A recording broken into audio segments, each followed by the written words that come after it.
अस्सलाम वालेकुम। अबरार रशीद आपकी खिदमत में हाजिर है और इस वक्त मेरे पास तीन खबरें हैं, तीन मौजूआत आप कह लें। लेकिन उससे पहले मैं खबरों का मुख्तसरन आपको बता देता हूं कि एक तो बच्चों के लिए मास्क पहनने को अब लाजमी करार दे दिया गया है यूएई में। और एक खबर है कि एक शख्स 10 लाख दिरहम बैंक ले जा रहा था, उस पर जुर्माना किया गया। क्यों जुर्माना किया गया? और तीसरी खबर जो है वो इंडिया के हवाले से है कि इंडियन एयरलाइन ने और एयर इंडिया ने अब ये कोविड-19 जो पीसीआर टेस्ट है उसके कवानीन अब तब्दील करने का ऐलान किया है। वो लोग जो इंडिया से अब यूएई या दुबई जाना चाहते हैं या उससे आगे जाना चाहते हैं, अब उनके लिए नए कवानीन वज़ा किए गए हैं। लेकिन सबसे पहले मैं अपने तमाम पाकिस्तानी भाइयों से रिक्वेस्ट करूंगा, वो दुनिया में जहां भी हैं, पाकिस्तान में हैं, पाकिस्तान से बाहर हैं, उनसे रिक्वेस्ट है कि वो पाकिस्तान के लिए दुआ करें कि इन दिनों पाकिस्तान में शदीद कशीदगी पाई जाती है। अगरचे पाकिस्तानी मीडिया पर इसका ब्लैक आउट है। पाकिस्तान एक लिहाज से खुदा न खास्ता आप ये कह लें कि जल रहा है, खून की होलियां खेली जा रही हैं, मुतअद्दिद अफराद कत्ल या शहीद हो चुके हैं और मीडिया पर ब्लैकआउट है। रमज़ान के इस महीने में आपसे गुजारिश है, आप अल्लाह के हुजूर दुआ कीजिए कि अल्लाह ताला पाकिस्तान पर अपना करम करे, क्योंकि रमज़ान के महीने में ही पाकिस्तान मारज़े वजूद में आया था। और इसी रमज़ान के महीने में आप भी दुआ करें, मैं भी दुआ करता हूँ कि अल्लाह पाकिस्तान को हर किस्म की शर से महफूज रखे, आमीन। अब शुरू करता हूं इंडिया की खबर से। इंडियन एयरलाइन ने और एयर इंडिया ने ये अनाउंसमेंट की है कि 22 अप्रैल से अब इंडिया से बजरिया ये जो एयरलाइंस है इनके ज़रिए दुबई या यूएई जाने वाले मुसाफिरों के लिए अब ये लाजमी है कि वो 48 घंटे के अंदर अंदर अपना कोविड-19 नेगेटिव टेस्ट जो है वो करवाएं, यानी नेगेटिव टेस्ट सर्टिफिकेट साथ लेकर आएँ। पहले ये मुद्दत 72 आवर्स थी, अब ये 48 आवर्स कर दी गई, यानी इस मुद्दत को कम कर दिया गया। उसकी बड़ी वजह वही है कि इंडिया में भी पाकिस्तान की तरह एक मरतबा फिर कोविड-19 के केसेस की तादाद में बड़ी तादाद में इजाफा हो रहा है। अब आते हैं उस खबर की जानब जो कि दिलचस्प भी है लेकिन सबक आमोज भी है। नाइफ के इलाके में पुलिस ने एक ऐसे शख्स को रोका जो कि साइकिल पर एक प्लास्टिक बैग में 10 लाख दिरहम लेकर जा रहा था, यानी बैंक जा रहा था, बैंक में डिपॉजिट करवाने के लिए। जाहिर है उस शख्स की शनाख्त तो जाहिर नहीं की गई, लेकिन उस शख्स को रोका गया जब देखा गया कि उसके प्लास्टिक के बैग में 10 लाख दिरहम है और वो साइकिल में बड़े आराम से जा रहा है।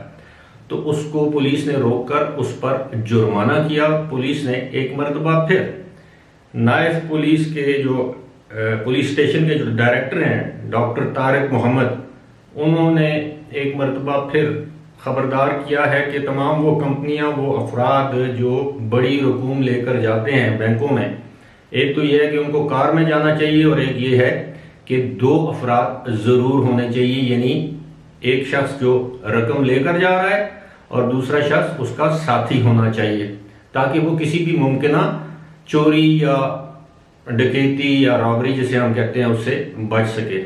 इसी के साथ साथ ये भी बताया गया है कि आप पब्लिक में, अगर आपके पास कितने भी पैसे हों, आप पब्लिक में अपने पैसों को मत गिने। इसी तरह अगर आपकी गाड़ी में कोई शख्स आपको आके कहता है, अगर आप बैंक में रकम जमा करवाने जा रहे हैं या रकम निकलवा कर लाएं और कोई शख्स आपकी गाड़ी को रोक कर आपसे मदद की अपील करता है कि जी मेरी गाड़ी ख़राब है, इसको धक्का लगा दें, ये कर दें, वो कर दें, तो इस तरह के मामलात से भी बचें ताकि आप महफूज रहें। अब आते हैं सबसे अहम खबर, वो ये है कि यूएई की अथॉरिटीज़ ने अब इस बात का फैसला किया है कि 3 साल और 3 साल से ज़ायद उम्र के बच्चों के लिए अब मास्क पहनना लाजमी है। जी हाँ, 3 साल और इससे ज़्यादा उम्र के बच्चों के लिए मास्क पहनना लाजमी है। उसकी वजह यह है कि अब ये वायरस बच्चों में भी मुंतकिल हो सकता है, बच्चे कैरियर हो सकते हैं, बच्चों से उनके वालिदैन या घर में बैठे दीगर जो बुजुर्ग अफराद हैं उनमें भी ये वायरस मुंतकिल हो सकता है। ये भी बताया गया है कि 3 साल से कम उम्र के जो बच्चे हैं उनके लिए मास्क ज़रूरी नहीं है, अलबत्ता उनकी जो आगे शील्ड होती है वो लाजमी है। और वालिदैन से ये भी दरख्वास्त की गई है कि हत्तल वसा वो कोशिश करें कि वो अपने बच्चों को लेकर किसी प्ले ग्राउंड, किसी पब्लिक प्लेस या पब्लिक पार्क में ना जाएं, उनकी हिफाजत करें। आपको याद होगा कि मैंने गुज़श्ता रात ही एक वीडियो अपलोड की थी जिसमें दुबई यूएई के डॉक्टर्स ने इस बात का इंकशाफ किया था कि एक ऐसा वायरस भी है जो कि फ़िज़ा से, हवा से, बुखारात के ज़रिए दूसरे इंसानों में मुंतकिल होता है। और शायद यही वजह है कि अब 3 साल से ज़ायद उम्र के बच्चों के लिए मास्क को लाजमी करार दिया गया है। आपको याद होगा कि इससे पहले उम्र की जो कैद थी वो थी 12 साल से ज़्यादा उम्र के बच्चों के लिए मास्क लाजमी था। ताहम इसमें एक रियायत दी गई है कि वो बच्चे जिनको खुदा न ख्वास्ता सांस लेने में कोई दुश्वारी होती है उनके लिए मास्क लाजमी नहीं है। लेकिन साथ में ये भी बताया गया है कि जो सर्टिफाइड जो मेडिकल जो मास्क हैं वो पहने जाएं। आम किस्म के जो मास्क हैं, जो आजकल फैशनी मास्क जो मार्केट में दस्तयाब हैं, ऐसे मास्क पहनने से इज्तनाब किया जाए। और दूसरी जो आम खबर है वो ये है कि रमज़ान की बरकत की वजह से जाहिर है कि यूएई में 2-3 दिन से ना सिर्फ केसेस की तादाद में कमी वाक़ हुई है बल्कि अमवात की तादाद में भी कमी देखने में आई है। गुज़श्ता 24 घंटों के दौरान यूएई में 1803 नए केसेस सामने आए हैं कोविड-19 के, जबकि 2 अमवात हुई हैं। और अब जो अमवात हैं उनकी कुल तादाद हो गई है 1556 यानी 1556। ये सारी खबरें आपके साथ शेयर करने का मकसद ये है कि हर चीज़ में कोई ना कोई सबक है। सिवाय इंडियन एयरलाइन, वो तो चले इन्फॉर्मेशन है कि इंडियन एयरलाइन ने बता रही है, जो मेरे इंडियन फॉलोअर्स हैं देखते हैं दुबई में, यूएई में या इवन इंडिया में, मुझे मालूम है मेरे बहुत से फॉलोअर्स या व्यूअर्स वहाँ पर भी हैं जो मेरी वीडियोस को बाकायदगी से देखते हैं और कमेंट भी करते हैं, मुझे ईमेल भी करते हैं।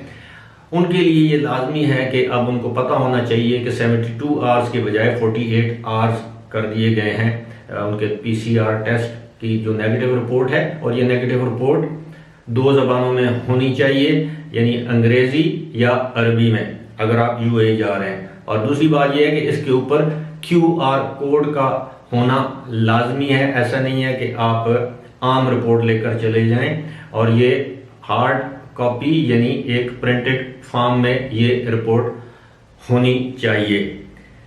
मैंने पाकिस्तान के हवाले से जिक्र किया था, आप यकीन कीजिए कि बड़ा ही दिल उदास है। गुज़श्ता रोज़ जो कुछ लाहौर में हुआ, सोशल मीडिया पर भी उस पर पाबंदी है, मेन स्ट्रीम मीडिया पर भी पाबंदी है। और लाहौर में बहुत ज़्यादा हलाकतें हुई, उसमें पुलिस वाले भी शहीद हुए। तहरीक-ए-लब्बैक पाकिस्तान के जो कारकुन हैं, मैं तो उनको भी शहीद कहूँगा कि इस तरह रोज़े की हालत में जिन लोगों को गोलियां मारी गईं, जो लोग शहीद हुए, जो लोग ज़ख्मी हुए, अब इसका हिसाब कौन देगा, कौन जवाबदेह होगा कि आपने वो काम जो आप मुज़ाकरात के ज़रिए कर सकते थे लेकिन आपने गोली या बंदूक के ज़ोर पर किया। और ये उस हुकूमत के दौर में हुआ जिस हुकूमत ने तहरीक-ए-लब्बैक पाकिस्तान की हमेशा हमायत की। इससे माजी में जितने भी धरने हुए उसमें उसके रहनुमा शरीक होते रहे, उन धरनों की हमायत करते रहे, खुद धरने देते रहे। लेकिन अब जबकि धरनों का वक्त आया तो बजाय मुज़ाकरात के उन पर ताकत इस्तेमाल की गई। आपको याद होगा कि जब ताहिरुल कादरी पीपल्स पार्टी के दौर में उन्होंने एक धरना दिया था इस्लामाबाद में, तो पीपल्स पार्टी के वज़रा ने जाकर उनसे मुज़ाकरात किए और उनको आमादा किया कि वो अपना धरना ख़त्म करें।